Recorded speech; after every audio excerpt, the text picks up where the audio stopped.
প্ৰিয় দৰ্শক 2024 চনৰ 22 জানুৱাৰী এই দিনটো দেশ আৰু বিশ্বৰ ইতিহাসত চিৰস্মৰণীয় হৈ পৰিল।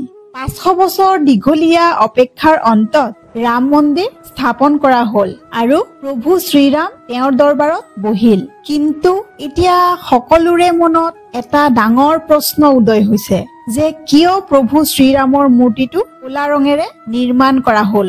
নমস্কাৰ প্ৰিয় দৰ্শক, আপোনালোক সকলোৱে চাই আছে আপোনালোকৰ মৰমৰ চেনেল আমাৰ নিয়ম। আপোনালোক সকলোকে আমাৰ নিয়ম চেনেললৈ স্বাগতম জনাইছো।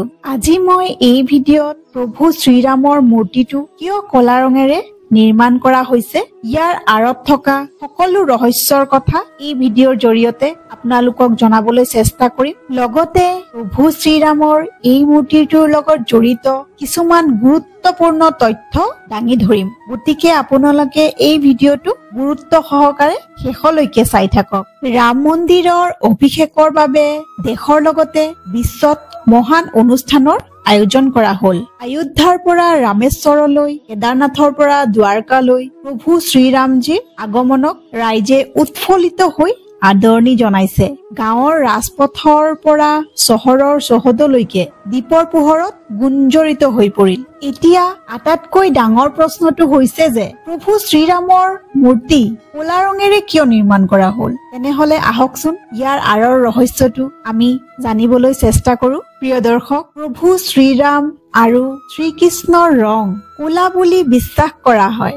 ঈশ্বৰৰ ক'লা ৰঙৰ বৰ্ণনা বেদ, পুৰাণ আৰু কাহিনীতো পোৱা যায়। আনকি তিৰুপতিতো ভগৱানৰ মূৰ্তিৰ ৰং গাঢ় বাদামী। বিজ্ঞানেও বিশ্বাস কৰে যে ক'লা ৰঙৰ শিলবোৰ হাজাৰ হাজাৰ বছৰ পুৰণি। ক'লা শিলেৰে নিৰ্মিত মূৰ্তিবোৰ হাজাৰ হাজাৰ বছৰ পাছতো সলনি নহয়। ক'লা পাথৰ কেৱল শক্তিশালী নহয়, বৰঞ্চ ইয়াৰ আয়ুসো অতি দীঘলীয়া। ক'লা ৰঙৰ মূৰ্তিৰ কথাও কৃষ্ণশিলা ৰূপত উল্লেখ কৰা হৈছে।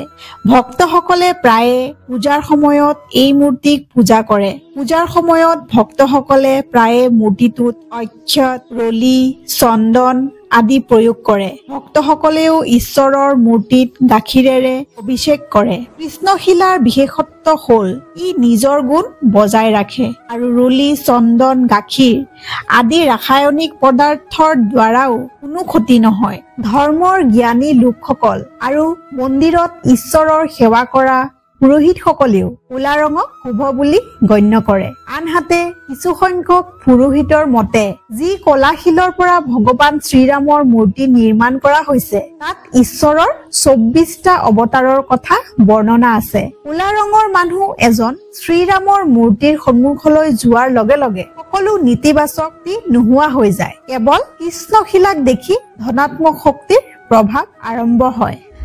মহৰ্ষি বাল্মীকিৰ ৰামায়ণত ভগৱান ৰামৰ অন্ধকাৰ ৰূপৰ কথা কোৱা হৈছে। এই কাৰণে ৰামজীক শ্যামল ৰূপত পূজা কৰা হয়। শ্ৰীৰামৰ মূৰ্তি শ্যাম শিলা শিলৰ পৰা তৈয়াৰ কৰা হয়, যিটো অতি বিশেষ।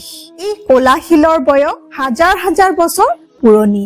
এনে পৰিস্থিতিত শিলটো গাঢ় ৰঙৰ হোৱাৰ বাবে মূৰ্তিটোৰ কোনো ধৰণৰ ক্ষতি নহব।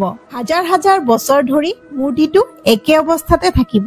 লগতে কওঁ যে অযোধ্যা ৰাম মন্দিৰ এনেদৰে নিৰ্মাণ কৰা হৈছে যে ই 1000 বছৰলৈকে ইয়াৰ আদি ৰূপত থাকিব। প্ৰিয় দৰ্শক, এইখিনিতে এই প্ৰতিমূৰ্তিটোৰ সৈতে জড়িত কিছুমান গুৰুত্বপূৰ্ণ তথ্য পোহৰলৈ আহিছে। এইখিনি হৈছে যে এই মূৰ্তিটো মহীশূৰৰ অৰুণ যোগীৰাজে নিৰ্মাণ কৰিছে। একে সময়তে মূৰ্তিত শ্ৰীৰামক 5 বছৰীয়া শিশু ৰূপত দেখুওৱা হৈছে, যিজনে পদুমৰ আসনত বহি আছে। মূৰ্তিটোৰ ওপৰত স্বস্তিকা আৰু এটা আউৰা মণ্ডলো তৈয়াৰ কৰা হৈছে। এই প্ৰতিমাটো নিৰ্মাণৰ বাবে যোগীৰাজে তুংগাভদ্ৰ নামৰ নদীৰ পৰা শিলবোৰ আনিছে। এইটোও কওঁ যে যেতিয়া প্ৰতিমাটো নিৰ্মাণ কৰা হৈছিল তেতিয়া এই কামটো চৰম নিৰাপত্তাৰ অধীনত কৰা হৈছিল। কোনো এজন ব্যক্তিকো এই মূৰ্তিটো চাবলৈ দিয়া নহৈছিল। প্ৰিয় দৰ্শক, আজিৰ ভিডিঅ'টো ইমানেই। ভিডিঅ'টো ভাল লাগিলে এটা লাইক কৰিব, শ্বেয়াৰ কৰিব আৰু কমেণ্টত জয় শ্ৰীৰাম বুলি নিশ্চয় লিখিব। চেনেলটোত যদি নতুনকে আহিছে তেনেহলে চেনেলটো এতিয়াই সাবস্ক্ৰাইব কৰি দিব আৰু ভিডিঅ'টো শেষলৈকে চোৱাৰ বাবে বহুত বহুত ধন্যবাদ।